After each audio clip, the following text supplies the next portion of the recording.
Now, I want you to picture something for me. Picture a fellow who spent over 30 years dragging a rototiller out of the shed every single spring, breaking his back, blowing up his blisters, breathing in clouds of dust, all because everybody told him that was just what you did. That fellow was me. And then 3 years ago, I just stopped. Cold turkey, didn't dig a single thing. And what happened next is the reason I'm standing here talking to you today, because I almost don't believe it myself. The old way, Michael's tilling story. So let me take you back, and I mean way back. I started gardening seriously somewhere around 1980, give or take.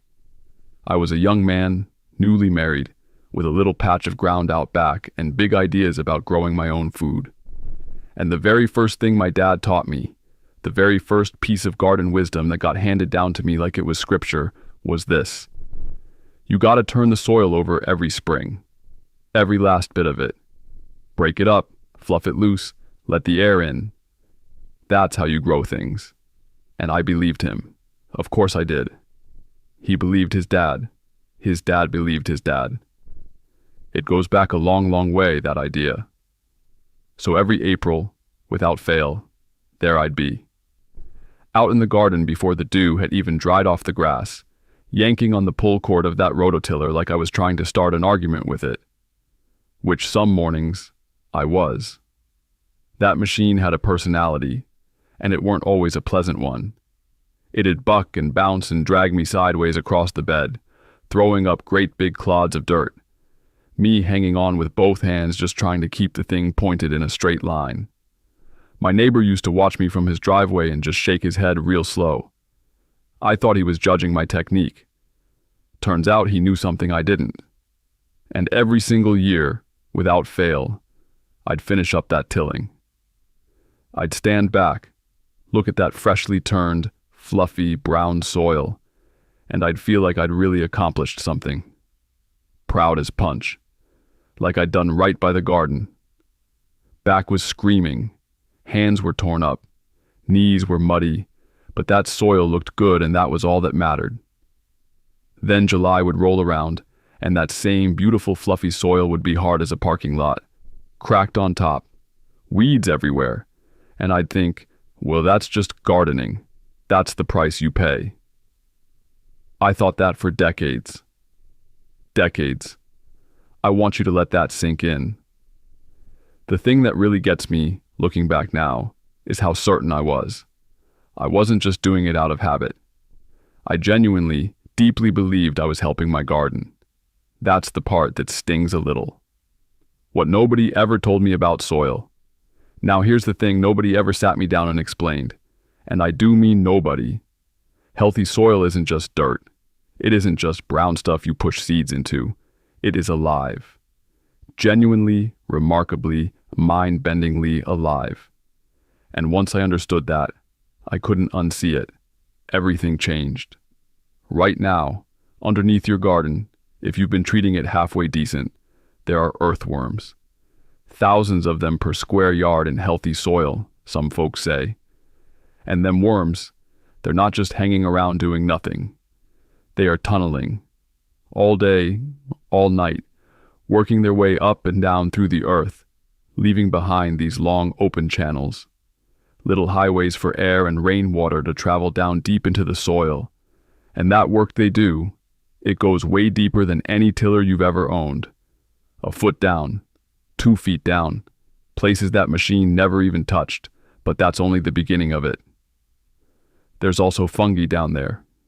Now, I know when most folks hear the word fungi, they think of the mushrooms going bad in the back of the fridge. But stay with me here.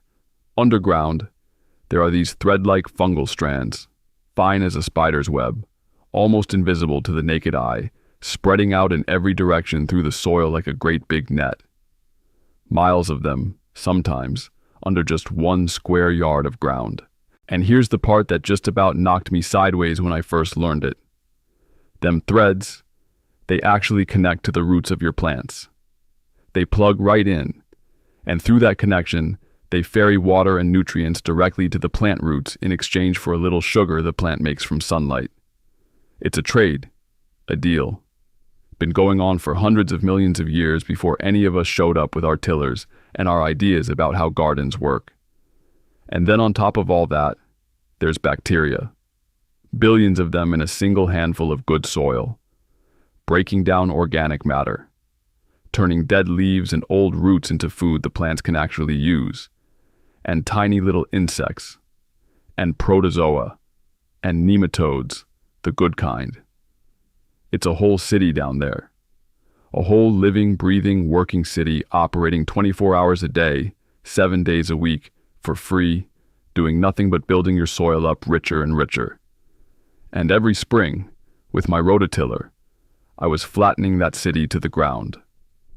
The forest has never been tilled, and look at it now. Here's the argument that really settled it for me, and I want you to think about this one seriously. Go stand in a forest. A real old forest, the kind with trees so big around you can't get your arms halfway around them. Some of them trees are 100 years old, 150, some of them older than that.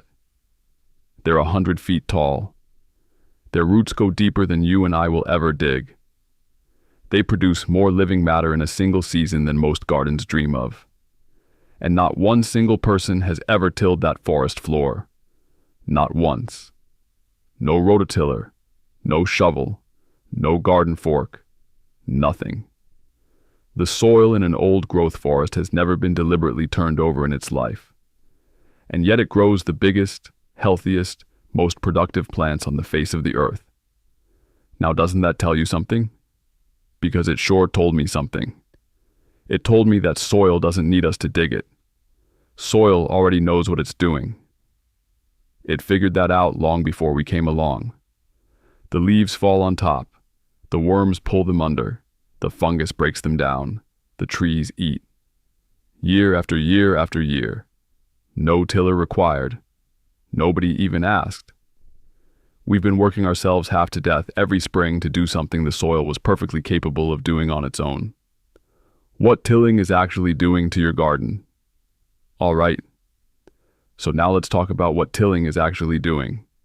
And this is the part I wish somebody had told me back in 1980, because it would have saved me a whole lot of springs. First thing, every time you run a tiller through your garden bed, you are destroying every single worm tunnel in that bed. All of them. Those long, deep, beautiful air channels the worms spent all season building, caved right in. Compacted. Gone. And you're chopping up the worms themselves too, by the way, which nobody likes to talk about. But there it is. Second thing, that fungal network I told you about. Those fine white threads spreading through the soil, connecting everything together. A tiller shreds the whole thing apart. Just tears right through it. And that network takes a long time to build. All season long, sometimes longer. The fungi are slowly, patiently laying down those threads. And then you come along in April and rip it all up in an afternoon. Then the fungi spend all summer rebuilding, and then you rip it up again. Every year. It's like pulling the tablecloth out every time dinner was just about ready. But here's the one that really got me. Here's the one that made my jaw hit the floor. The tilling was the reason I had so many weeds. Now stick with me on this because it's a sneaky one. Down in your soil, buried down deep where no light ever reaches, there are thousands upon thousands of weed seeds. And they can sit down there sleeping for years. Decades, even. Some weed seeds stay viable in the soil for 20, 30 years, just waiting. Dormant. Harmless. As long as they stay in the dark. But the one thing in this world that wakes them up is light. A tiny bit of sunlight hits a weed seed and it's like an alarm clock going off. Rise and shine. Time to grow.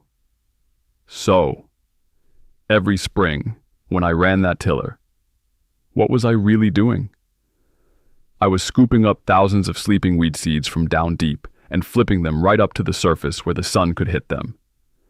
I was personally planting a fresh weed crop with my own 2 hands.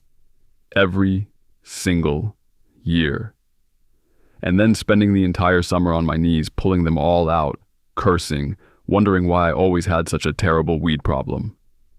I caused the weed problem, me and the tiller together. I look back on that now and I just have to laugh, because what else are you going to do? The day Michael stopped. So 3 years ago, I'd been reading about all this for a while, turning it over in my head, arguing with myself about it the way you do when something challenges what you believed for a long time. And one April morning, I walked out to the shed, looked at that tiller sitting there, and just thought, what if I don't? What if I just don't do it this year and see what happens? And I'll be straight with you. I was nervous. 30-something years of muscle memory telling me the ground needed turning. Felt wrong to leave it alone. Felt almost irresponsible. Like I was neglecting something. My wife, Margaret, she looked out the kitchen window at me standing in the garden not doing anything and hollered out, "You feeling all right out there?" That about sums it up. But I left the tiller in the shed. And it has sat in that shed every spring since. I think there might be a family of mice living in it now. They're welcome to it. What Michael does instead. The no-dig method explained. So here's what I do instead.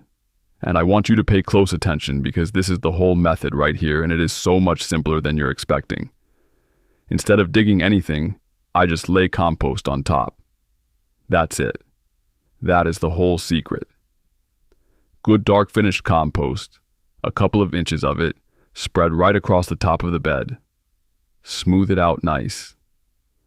Then I walk away and I let the worms do the rest. And here's what happens. The earthworms, working at night the way they do, they come right up to the surface, grab hold of that compost, and pull it down into the soil. They mix it in for you.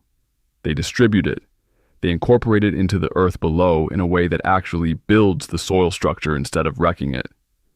They do in one season what I was trying to do in one morning, except they do it better. And they don't charge me a thing for the labor. Best workers I've ever had, honestly. Never late, never complaining, never asking for coffee breaks. Now, what about starting a brand new bed? Because I know that's the next question. What if I've got a patch of weeds out there, or just plain old grass, and I want to turn it into a garden without digging? This is my favorite trick in the whole bag, and the first time I did it, I felt like I was getting away with something. You lay down cardboard, plain old cardboard boxes, the big flat ones. Moving boxes are perfect. You peel off any tape and any shiny stickers first, because them shiny bits don't break down right. Then you lay that cardboard right down on top of the grass or the weeds. You overlap the pieces good, 6 inches of overlap at least, so there aren't any gaps where the light sneaks through. Then you pile compost right on top of that cardboard. 3, 4, even 5 inches of it. Nice thick layer. And here's the part nobody believes till they see it. You can plant into that bed the very same day. Tuck your tomato transplants right down through the compost. Plant your seeds, whatever you've got. The cardboard smothers everything underneath it. The grass dies in the dark. The weeds die in the dark. And within a few months the worms eat the cardboard entirely. Just dissolve it right into the soil. And what you're left with is this gorgeous, deep, rich bed with beautiful living soil underneath, and you never once picked up a shovel. I built 3 new beds that way, and I could have done it on a bad knee, which, at my age, is starting to matter. One thing on the compost. Don't go skimping. This method runs on compost the way a truck runs on diesel. You need good finished compost, dark and crumbly and smelling like the earth after a rain. If yours smells sour or off, or like something you'd rather not think about too hard, it ain't finished yet, and it's not ready to use. Give it more time. And for the paths between your beds, the places where you actually walk, lay down wood chips. Nice, thick layer of wood chips. Keeps the mud off your boots, keeps the weeds down on the paths, and breaks down slowly into more organic matter over time. If you call up a local tree trimming company and just ask real politely, a lot of them will drop you a whole truckload of fresh wood chips for free. They've got to get rid of them somewhere. May as well be your garden. Where to get the compost? So where does all this compost come from? Because I know that's the thing some of you are worried about. Best answer, and cheapest by a mile, is you make your own. Kitchen scraps, vegetable peelings, coffee grounds, eggshells, grass clippings, and especially fallen leaves in autumn. Leaves are gold. People bag them up and put them out for the trash collector every fall, and I truly do not understand it. Leaves are free compost just waiting to happen. Pile all of that up in a heap out back. Turn it now and then if you feel like it. And in a year or so, you've got beautiful, dark finished compost for nothing but a little patience. If you need a big quantity to get started, you can buy compost by the bag at the garden center, or even better, call around and get a bulk delivery. A whole truckload of compost delivered right to your driveway works out a lot cheaper per wheelbarrow load than the bags, especially if you've got multiple beds to cover. Worth the phone call. One quick note if you're growing in raised beds or containers. Same idea applies. You top them up with fresh compost each year. You don't tip the whole thing out and start over. Just add to the top. Let it work its way down. The raised bed method and the no-dig method are practically made for each other. The changes. Michael started seeing. Now let me tell you what I actually started noticing. Because results are what matters here, and I want to be specific. The very first thing, and this surprised me most in that first season, was the water. My soil started holding moisture in a way it never had before. Back in my tilling days, my garden did one of two things depending on the weather. In a dry spell, it baked itself into something resembling a clay pot. In a wet spell, it turned to soup and then crusted over hard the second it dried out. I could never win. But this soil now, this no-dig soil with compost on top, it's soft, crumbly, spongy almost. I can push my fingers down into it easy. And days after a good rain, it's still moist underneath. The worm tunnels are letting the water soak deep instead of running off, and the compost on top is acting like a sponge, holding it there instead of letting it evaporate off in the sun. What that meant practically was that I started watering a whole lot less. My garden hose barely came off the reel that first summer, and by year 2, I was watering maybe half as often as I used to. That's time back. That's money back on the water bill, and it's just less fussing around with a hose on a hot afternoon when you could be sitting in the shade with something cold to drink. The weeds. Oh, the weeds.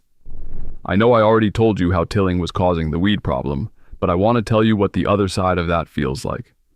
Because the other side of that is not weeding very much. The buried seeds stayed buried. No light, no alarm clock, no germinating. And the few weeds that did come up through the compost, they slid right out of that soft, loose soil like they were barely holding on. One hand, barely any effort, roots and all. Used to take me 2 hands and a good grunt to yank a weed out of my old packed down soil. Now my granddaughter can do it, and she thinks it's fun, which I am absolutely not going to discourage. My buddy Walt down the road, he still tills every spring. Every year I watch him drag that machine out. Every year he's got his back out by May. I brought him a bag of tomatoes last August, beautiful big ones, and he looked at me real suspicious and said, "What are you doing different?" I told him. He nodded slowly. He hasn't changed a thing. Some fellas have to arrive at it in their own time. I understand. I was him for 30 years. But here's what surprised me the most, and I did not see this one coming at all. The plants got healthier. I don't mean a little bit healthier. I mean noticeably, visibly stronger, standing up better in the heat, shrugging off the insects and the diseases that used to cost me plants every single season. My tomatoes stopped getting that midsummer droop. My brassicas, the cabbages, and the broccoli, they just grew steady and solid without the struggles I used to have. And the harvest was heavier. More tomatoes per plant. More zucchini than I knew what to do with, which, if you grow zucchini, you know is saying something. The flavor improved, too. Everything tasted more like itself. I figure once that fungal network got established, once the worms moved back in good and proper and the soil really came alive underneath, the plants had access to food in a form and a quantity they never had when I was tilling. They were finally getting fed the way nature intended. Slow and steady and complete, right through the roots, the way it's supposed to work. Now, real quick, before I forget, if this kind of talk is what you're after, the plain, honest, practical stuff without a lot of fluff and fuss, tap that subscribe button down there. I put this kind of thing out every single week, and I'd be real glad to have you around for it. Anyhow, now I'm going to be straight with you, the way I always try to be, because it ain't all just walking away from the tiller and watching miracles happen. There are a few honest things you ought to know going in, so you're not caught off guard. First one, stubborn perennial weeds. Your bindweed. Your creeping grasses with them long white roots that go down forever and laugh at your cardboard. A thin layer of compost is not going to stop those fellows. For those, you either dig out the roots by hand just the one time at the very start before you lay your cardboard, or you double up that cardboard good and thick and keep your eyes on it. After the first season, they mostly give up. But don't pretend they don't exist. They exist. Second one, really compacted ground. If your soil is hard as a county road to start with, heavy clay that sets up like concrete, it is all right to take a garden fork and ease it in, rocking it gently back and forth just to crack the surface open a little. Not turning it over, not tilling, just loosening. One time, at the very beginning. Then you never do it again, and you let the compost and the worms take over from there. Third one, and this one trips people up more than you'd think. Don't walk on your beds. Your own boots are the #1 cause of soil compaction in a garden. The worms are building beautiful, soft, open soil for you, and one good stomp with a size 11 work boot undoes a surprising amount of that work.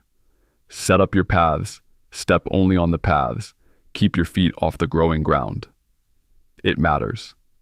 And fourth, be patient with it. Year 1 is good. I'm not going to pretend it isn't, because it is. But year 2 is better.